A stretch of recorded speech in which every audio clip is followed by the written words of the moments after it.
¿Quién quiere sentirse en paz? ¿Quién quiere sentirse en paz? Hay una idea que expresa nuestra cultura, que para sentirnos en paz tenemos que esperar la hora de nuestra... ¿Entiende, no? A buen entendedor. Y no es la hora de dormir, sino la hora de que descanse en paz. Olvídese, usted puede llevar la paz que Dios le da a un nuevo nivel operativo en su vida. ¿En qué consiste el reino de Dios? Decirle al que tenés al lado, del reino de Dios se trata. ¿En qué consiste el reino de Dios? El reino de Dios consiste en justicia, paz y gozo. En esto consiste el reino de Dios. Y Dios nos llamó a ser parte de su reino. Pero ¿quién todavía en algún área de su vida está rodeado de conflictos? ¿Quién ha sentido en su vida que los enemigos lo han cercado? ¿Sabe por qué? Porque usted necesita recibir en su espíritu la verdad que vamos a soltar del reino de Dios esta noche. ¿Cuántos dicen: yo abro mi espíritu y abro mi mente, mi entendimiento, para ser renovado y redirigido por tu palabra? ¿Quién dice: yo quiero experimentar un nuevo nivel de paz? Yo sé que recién te sentaste, pero si vos estás dispuesto a experimentar un nuevo nivel de paz, te pido una vez más que te pongas de pie, levantes la mano derecha, vamos a hablar con Dios y le vamos a pedir que sus palabras tengan cumplimiento actual en nuestra vida. En el nombre de Jesús, oramos, Padre, para que vos, que sos la fuente de paz, des cumplimiento a las palabras que Jesús nos ha dado, Padre, para vivir en una continua experiencia de paz. En el nombre de Jesús de Nazaret. Amén. Amén. Tome asiento, por favor. El pensamiento de esta noche se llama la paz de Dios. Como decíamos recién, el reino de Dios consiste en gozo, justicia y paz.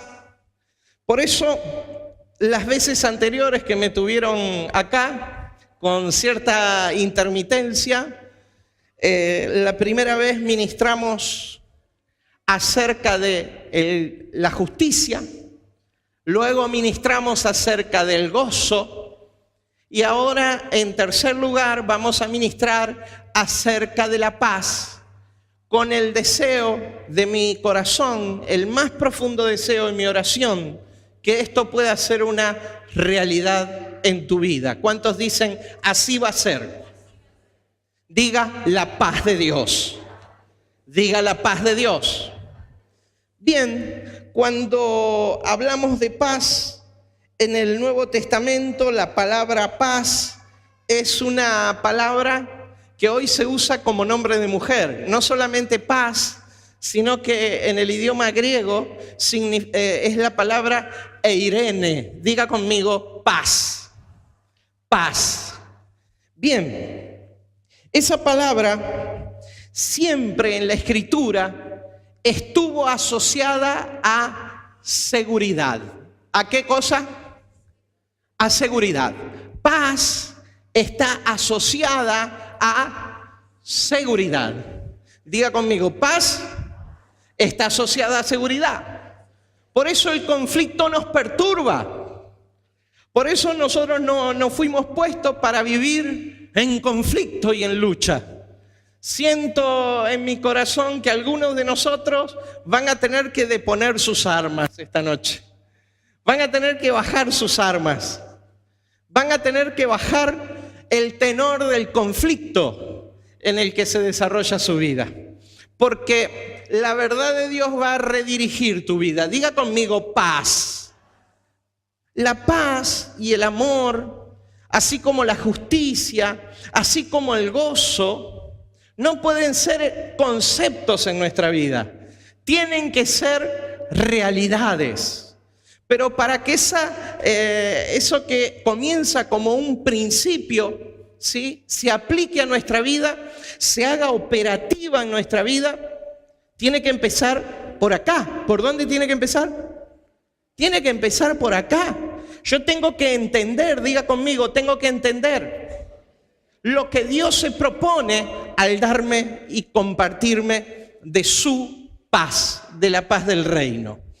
Por favor, no solamente esta noche citamos lo que significa la palabra original para paz en la Biblia, sino que también les leo el significado del diccionario castellano. Dice que paz es una situación o estado en donde no hay guerra ni lucha. Decirle al que tenés al lado, esta noche termina el conflicto. Esta noche termina el conflicto con uno mismo y esta noche termina el conflicto con mi vecino. Por favor, Marcelo, si podemos prender el aire acondicionado que me lo acaban de apagar y yo me acabo de dar cuenta porque me empezó a correr agua por la espalda. Gracias José. Excelente.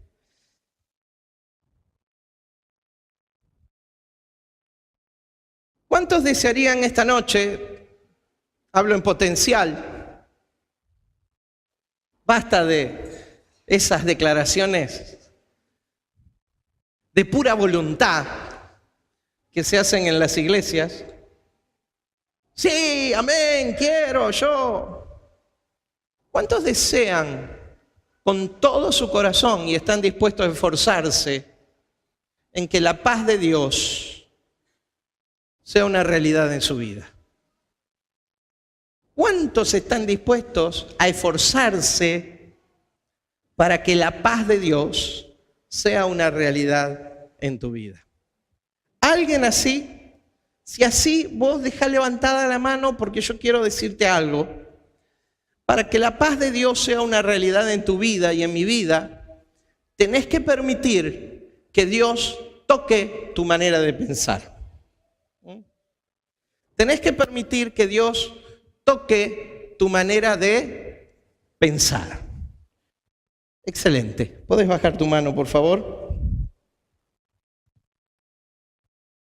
Quiero remontarme a la historia y quiero contarles cómo se usaba el concepto de paz en el Imperio Romano, en los tiempos de Jesús.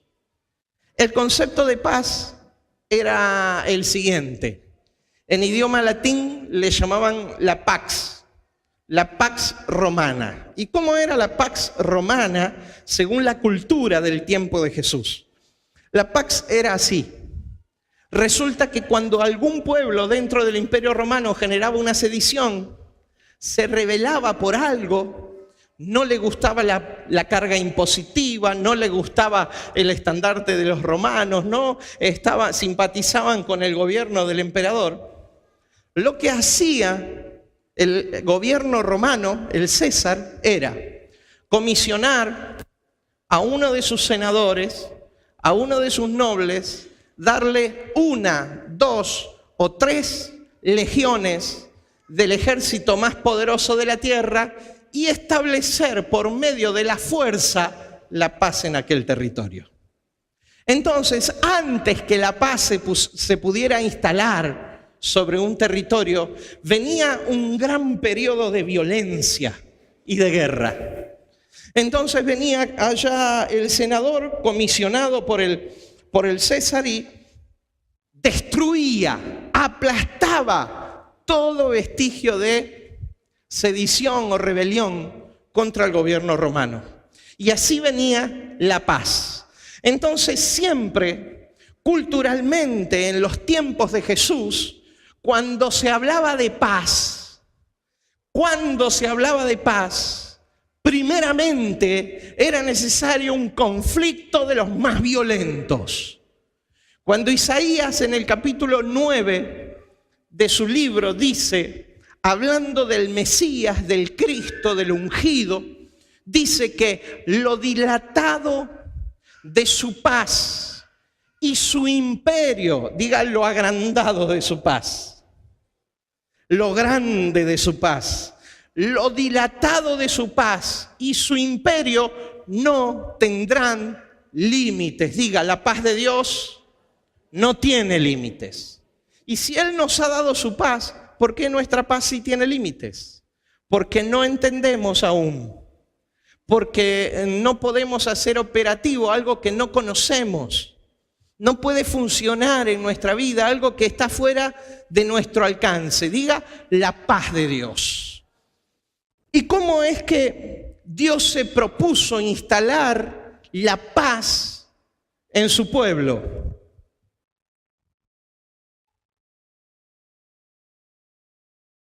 Juan capítulo 14, verso 27. Para ponernos en situación, quiero contarles que en este pasaje Jesús es la noche anterior a ser entregado. Desde el capítulo 13 al capítulo 16, aún el capítulo 17, la oración del huerto de Getsemaní, del 13 al 16, sucede esa noche anterior a ser entregado y es la enseñanza que Jesús le da a sus discípulos en el aposento alto. En el aposento alto. Horas más tarde, Jesús, a las 9 de la mañana del día siguiente, esto sucedía de noche, estos 3 capítulos sucedían de noche, a las 9 de la mañana del día siguiente, Jesús ya estaba camino a la cruz. ¿Me está oyendo? Bien, y Él dijo estas palabras a sus discípulos. Capítulo 14 de Juan, verso 27. Si lo tiene en la palabra allí, acompáñeme, por favor.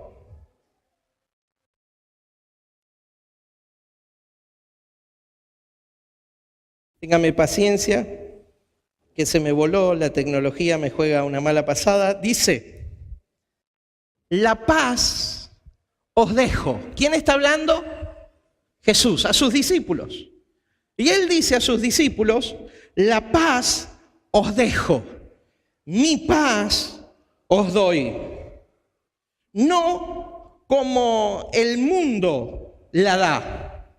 Diga, no condicionalmente, no temporalmente, total y absolutamente. No como el mundo la da. No se turbe vuestro corazón, ni tenga miedo. Habéis oído que yo he dicho, voy y vengo a vosotros. Si me amarais, os habríais regocijado, porque os he dicho que voy al Padre, porque el Padre mayor es que yo. Y ahora os lo he dicho antes que suceda, para que cuando suceda creáis. No hablaré ya mucho con vosotros, porque viene el príncipe de este mundo, y él nada tiene en mí. Diga conmigo paz. ¿Quién quiere tener acceso a esa paz? ¿Quién quiere ser rodeado, revestido y sumergido en aquella atmósfera de paz? Diga seguridad. ¿Quién quiere disfrutar de esa seguridad? ¿Quién quiere disfrutar de esa seguridad? Y claro que es totalmente accesible para nosotros. La paz no es algo que vos vayas a tener que conquistar. La paz que Jesús nos dejó y que Cristo nos ayuda y nos impulsa a vivir es una paz que Él conquistó total y absolutamente.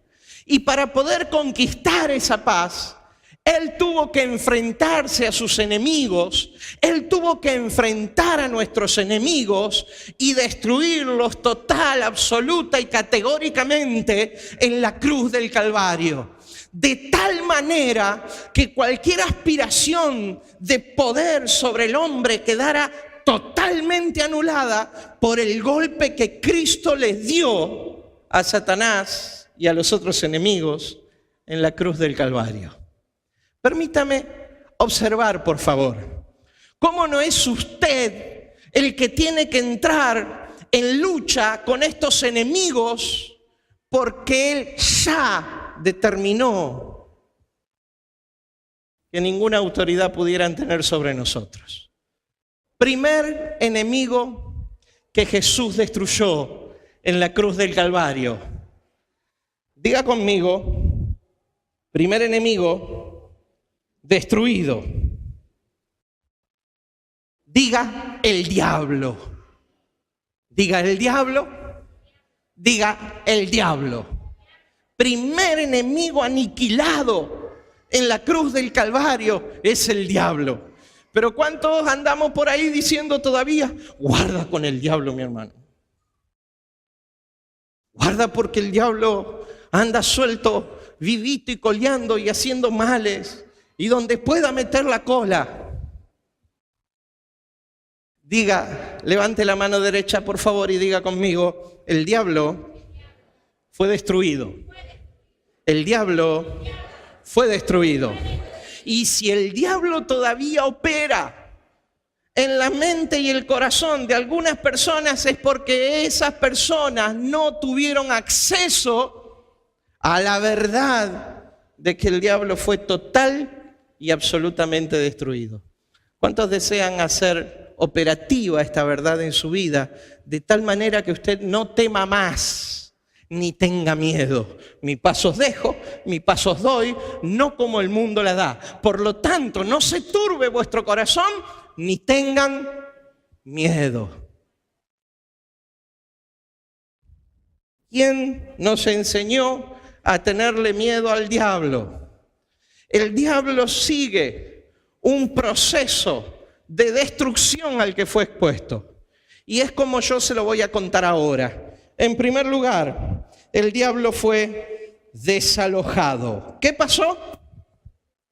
El diablo fue desalojado. 2 capítulos antes, Jesús dice, ahora llega mi hora. Después de hablar con algunos griegos que venían porque su fama había llegado hasta aquella tierra, después de conversar con algunos griegos ahí que venían al encuentro de Jesús, Jesús dice, lea Juan capítulo 12 en su casa, por favor, dice que su hora estaba llegando. ¿Qué hora? La hora de asestar un golpe total y absoluto contra sus enemigos. ¿Cuál era la hora que se acercaba? La hora de manifestarle al mundo quién es Jesús, el Salvador de todos. ¿Sí? ¿Me está oyendo? La hora de manifestarle al mundo quién es Jesús. Por lo tanto, en el capítulo 12 de Juan, Jesús dice, y ahí viene el príncipe de este mundo que será echado fuera. ¿Qué será? ¿Y cuándo sucedió esto de que será echado fuera? ¿Cuándo fue suprimido su principado y su autoridad sobre este mundo? En la cruz del Calvario. Ante la muerte de Cristo, ante la muerte de Jesús en la cruz del Calvario, Él con la pretensión, el diablo con la pretensión de haber vencido y de haber derrotado al Hijo de Dios, pensaba que se alzaba con la victoria. Sin embargo, en aquel lugar, las palabras de Cristo fueron, consumado es. Tetelestai. La cuenta, la deuda fue terminada. La obra fue acabada. La obra que el Padre me dio para hacer fue consumada, puesto en su máximo nivel. ¿Me está oyendo? Entonces, ¿qué del diablo? Yo creo que en ese momento, no lo dice la Escritura, se andaba rasgando las vestiduras si las tuviera, se andaba revolcando si pudiera, amaneciendo a la realidad que todo su poder y su imperio acababa de ser terminado. Diga conmigo, desalojado. Diga, echado fuera. La segunda cosa que sucede con el diablo en la cruz del Calvario es que Cristo somete todas sus fuerzas. ¿Cuántas? Todas sus fuerzas. Y los toma cautivos. ¿Cómo lo toma? Lo toma cautivo. Y los exhibe según Colosenses capítulo 2, del verso 14 en adelante. Despojando a los principados y potestades, los exhibe públicamente, triunfando sobre ellos en la cruz. Entonces, ¿a dónde está el poder del diablo? Diga conmigo, el diablo fue desalojado, el diablo fue despojado. Por último, observe la perfecta secuencia. Dice el apóstol Pablo en la carta a los Hebreos, capítulo 2, verso 14. Por tanto que los hijos participaron de carne y sangre. Estoy hablando del texto que quiero hablar después. Vamos por favor a Hebreos 2:14. Estoy mezclando con primera Pedro.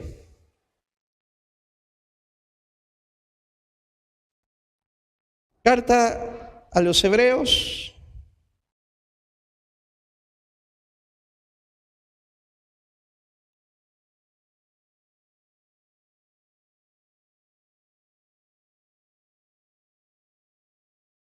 Porque quien vivió según en la carne, terminó. Diga conmigo, terminó. Diga conmigo, destruyó. Diga conmigo, destruyó al diablo. ¿Qué es lo que hizo Jesús? ¿Qué hizo Jesús? Hebreos capítulo 2, verso 14. Por medio de la muerte destruyó al que tenía el imperio de la muerte, esto es al diablo. Entonces, ¿dónde está tu diablo? Diga conmigo, pobre diablo. Pero ahí hay algunos entre nosotros diciendo, la culpa la tiene el diablo. La culpa la tiene nuestra ignorancia, que nos hace atribuirle al diablo entidades que están fuera de su posibilidad. ¿Me está oyendo? Decirle al que tenés al lado, no le des entidad al diablo.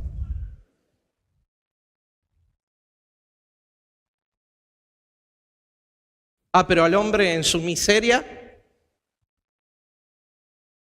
yo no prospero porque el diablo me tiene atado.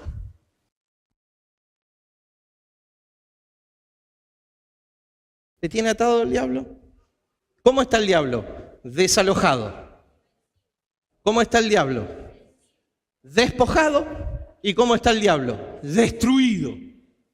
Un pastor decía hace varios años atrás en Argentina, y yo no terminaba de entenderlo, el ejército del diablo, si es que lo hubiera, es apenas un ejército huyendo en desbandada, total y absolutamente derrotado, tirando algún piedrazo y algún palazo. Eso es el diablo. Iglesia, nunca más le des entidad al diablo, porque vas a perder tu paz. Total y absolutamente el diablo fue vencido. Diga, mi primer enemigo, vencido por la consumación de la obra de Cristo en la cruz del Calvario, fue el diablo. ¿Lo entendés bien, no es cierto? ¿Lo entendés bien? Pedro, hablando de esto, dice, sed sobrios y velad, porque vuestro adversario, el diablo, como león rugiente, anda alrededor buscando a quien devorar. No dice que el diablo es un león. Dice que ¿cómo hace? Como un león. Hace así, ¡guau! Cuando en realidad lo que tendría que hacer era, ¡miau! Pero si vos con el ¡guau! Le atribuís entidad, estás anulando la eficacia de la cruz de Cristo. Diga conmigo, soy más que vencedor, porque mis enemigos fueron vencidos por Cristo en la cruz del Calvario, una vez y para siempre.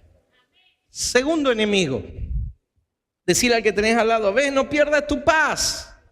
No es por el diablo, es porque nosotros somos demasiado cabeza de cubo. No es el diablo. ¿Quién es?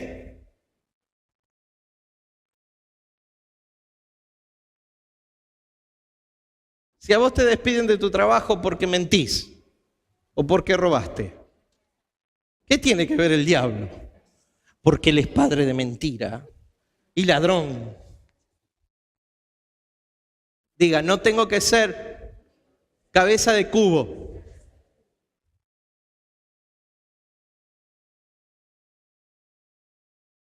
Mi hermana, si el amor se va porque usted se fijó en una persona que no es su esposo,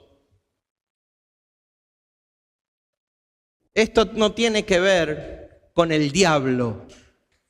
¿Esto con quién tiene que ver? Con uno mismo. Entonces no hay que ser cabeza de cubo.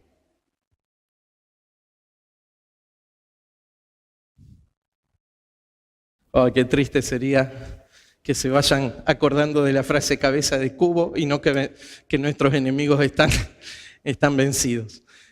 Por favor, siga conmigo, porque el segundo enemigo que fue vencido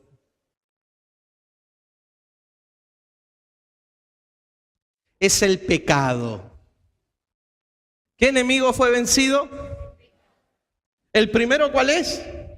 El diablo. No le des entidad al diablo y vas a vivir en paz. Segundo enemigo que fue vencido es el pecado. ¿Y cómo el pecado puede ser vencido? Ahora sí, Primera de Pedro, capítulo 4, verso 1. Lea conmigo, por favor, la palabra de Dios.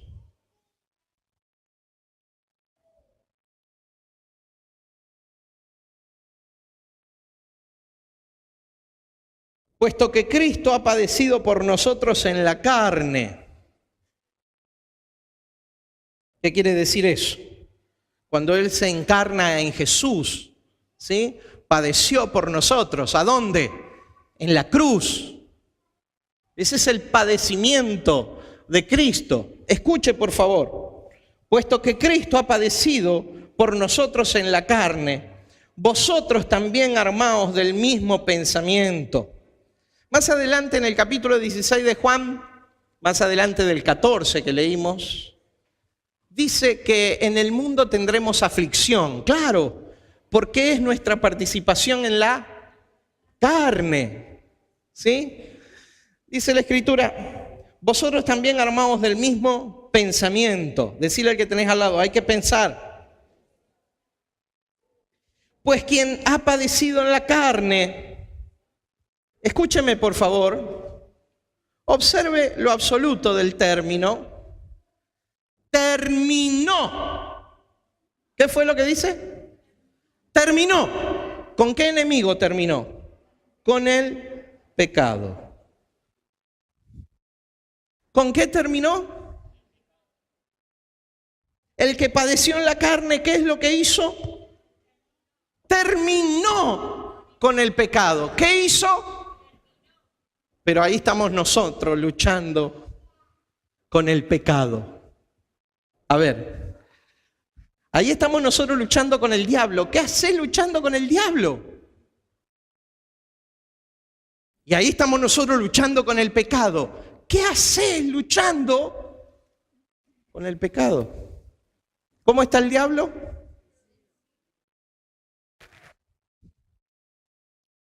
¿Cómo está el pecado?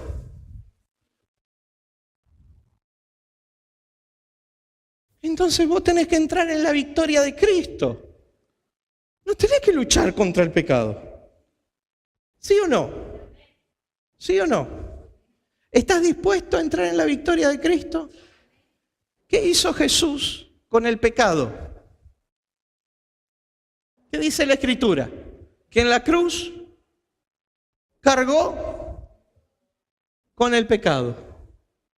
¿Qué hizo Jesús en la cruz del Calvario? No solamente cargó, sino que dice, Él mismo fue hecho pecado. ¿Qué hizo Jesús en la cruz del Calvario? ¿Dónde está el pecado entonces? ¿Dónde está el pecado entonces?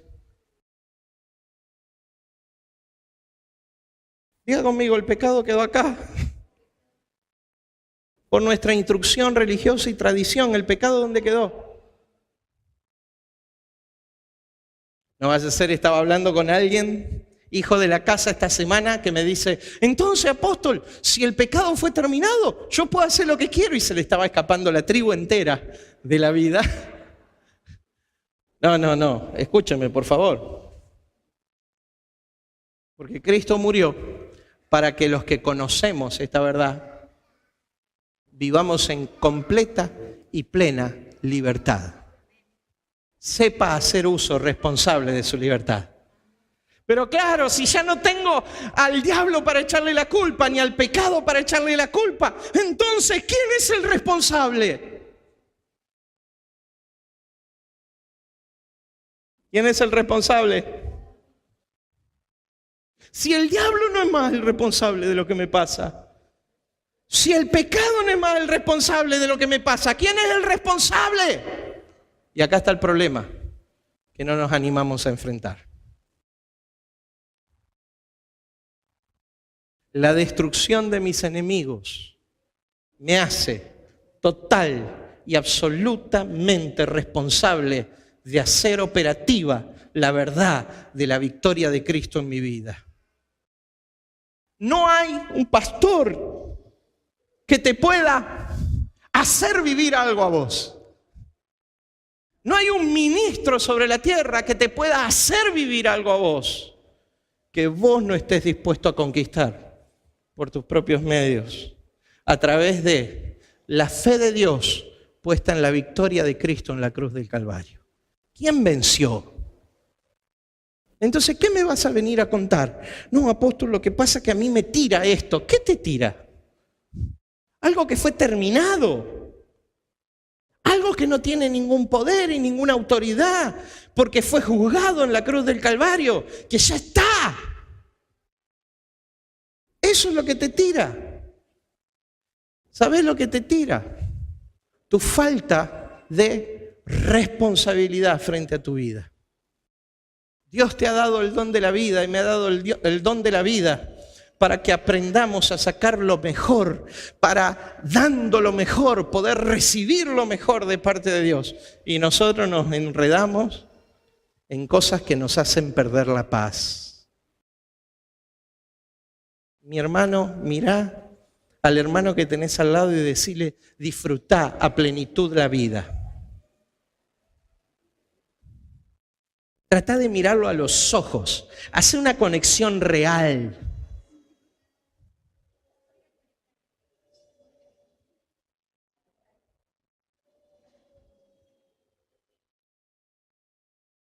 ¿Cuántos dicen estos enemigos? Tengo otro enemigo más, pero hasta ahí llegué. Otro día sigo con los otros enemigos. Diga, el diablo y el pecado. Pero la religión, aún la religión evangélica, fue muy funcional a los terrores internos del hombre y a la confusión del hombre, por lo que el hombre ha perdido la paz. ¿Por qué? Falleció nuestro hermano Antonio López esta semana. Estuvimos en el sepelio, presentamos nuestros respetos a la familia, Joana, Patricia y Antonio, que se sentaba por ahí hasta el fin de semana anterior, ¿sí? Y lo despedimos y estamos totalmente convencidos que él está en el seno del Padre. nuestro mayor respeto hacia la familia y entendemos el duelo. Estábamos con José sentado, era de madrugada, en el velorio, tipo 1, el hermano entraba a trabajar muy pronto, a las 4 de la mañana, y estaba ahí sentado, y viene una hermana de otra congregación, una hermana evangélica, como los hay, hermanos católicos, hermanos de todas las formas de fe. Y le dice a José, vos te vas a acordar, por eso hay que estar listo, mi hermano, y todos los días confesar nuestros pecados a Dios, no sea que en el momento que vayamos a la presencia de Dios, no estemos limpios y aprobados para poder entrar al cielo. ¿Qué? Diga conmigo retroceso. Diga atado al miedo. ¿Darle entidad a un enemigo vencido? Mi hermano Antonio López está en la presencia de Dios por la obra de Cristo en la cruz del Calvario a su favor. Y lo que él pudo disfrutar de la vida, lo disfrutó por su entendimiento. El nivel de entendimiento que haya logrado por su entendimiento de la obra de Cristo en la cruz del Calvario. Pero lo demás, su eternidad, ¿de qué dependió? De la muerte de Cristo en la cruz del Calvario. No crea usted a aquellos que vienen a querer atarlos de nuevo al terror del pecado. Viva su vida en plenitud. Sepa que si usted vuelve a errar, si usted siempre habrá una oportunidad de parte de Dios, pero esto no es justificativo para perseverar en aquello. Por favor, Romanos capítulo 5. Exacto, profeta. Yo la estoy escuchando a la profeta que está diciendo cosas aquí adelante muy acertadas esta noche, muy contextualizadas con lo que estamos viendo. Romanos capítulo 5, verso 18. Usted sabe que en el verso 12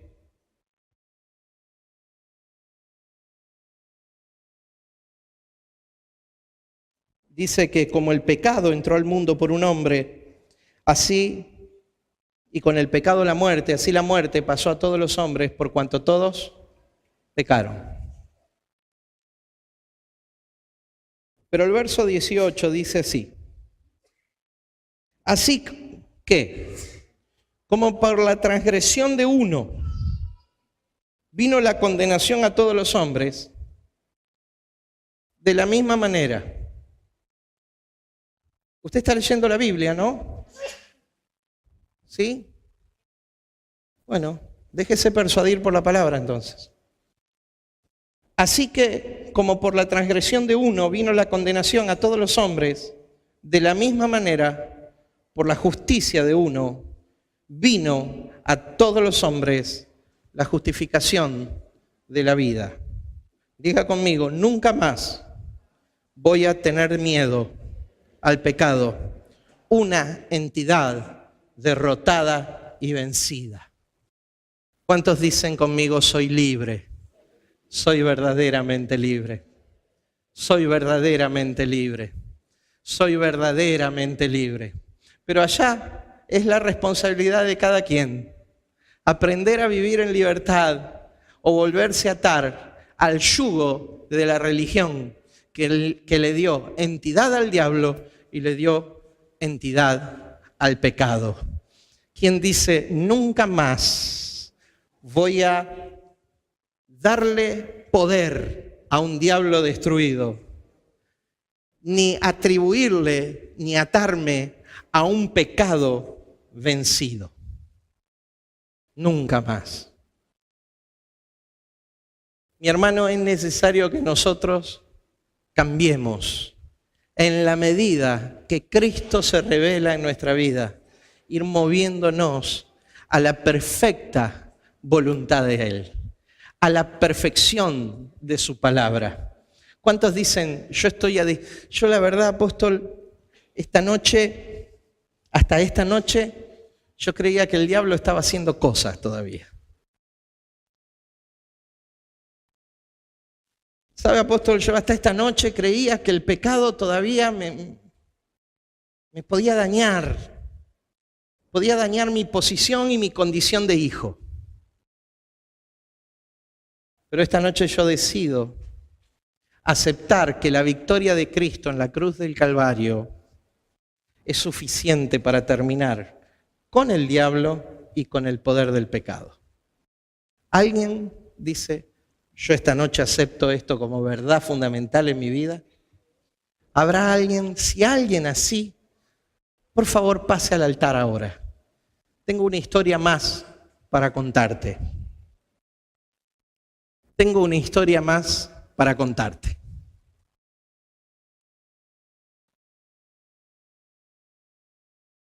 El Cristo de las iglesias es muy chiquitito, aunque digan otra cosa. El Cristo de la religión es insignificante. No quiero ofenderte. Yo sé que estoy hablando cosas duras. Pero el Cristo del reino de Dios es todopoderoso y absoluto. ¿Cómo puede ser que todavía prediquemos, que todavía proclamemos que el diablo tiene más resultados en su obra que Cristo en la cruz del Calvario? ¿Cuántos de ustedes son de algún club de fútbol? Dice, yo soy de tal simpatizante de tal club. ¿Cuántos son? ¿A quién le gustaría ver campeón a su club? ¿A quién le gustaría ver campeón a su club? Y vamos a suponer que este año su club sale campeón. Su club sale campeón. Gana. Es vencedor. Pero cuando llega el momento de la coronación, al premio se lo dan al segundo. ¿Qué diría usted? ¿Qué diría usted? ¡Esto es injusto! ¿Por qué hacemos eso con Cristo? ¿Por qué si Él fue el legítimo y verdadero vencedor en la cruz del Calvario, la mayoría de las personas están perdidas? La mayoría de las personas se van al infierno. En la mayoría de las personas el diablo opera. En la mayoría de las personas son unos pecadores. Oiga, ¿por qué el premio se lo damos al perdedor? ¿De quién es el premio? Del que legítimamente venció en la cruz del Calvario. Del que no solo murió, sino que resucitó. Resucitándonos con Él al tercer día. Diga conmigo, a partir de esta noche, si estás acá adelante, levanta tus manos al cielo. El reino de Dios, que es un reino interior, que es un reino imperturbable, que es un reino que no puede ser amenazado, que ya fue establecido, pero que es un reino que ahora nosotros tenemos que hacer operativo en la tierra, descubriendo estas verdades y viviendo en ellas. Escuche, diga, a partir de hoy, yo rechazo darle entidad al diablo que fue vencido, que fue desalojado, que fue despojado, que fue destruido, en el nombre de Jesús de Nazaret. A partir de hoy, yo renuncio en darle entidad al pecado, porque fue terminado, fue acabado por la victoria de Cristo en la cruz del Calvario, en el nombre de Jesús de Nazaret. Sea libre, mi hermano.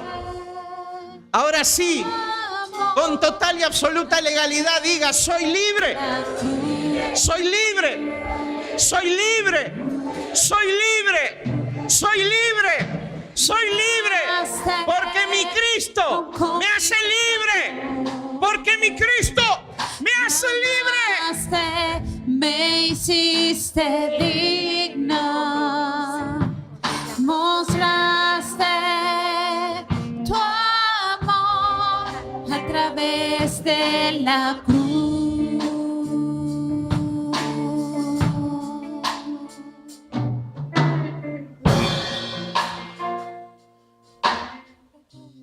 ¿Qué pues diremos a esto? ¿Perseveraremos en el pecado para que la gracia abunde? En ninguna manera, porque los que hemos muerto al pecado, ¿cómo viviremos aún en él?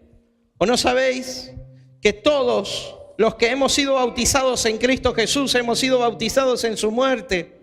Porque somos sepultados juntamente con él para muerte por el bautismo, a fin de que, como Cristo resucitó de los muertos por la gloria del Padre, así también nosotros andemos en vida nueva.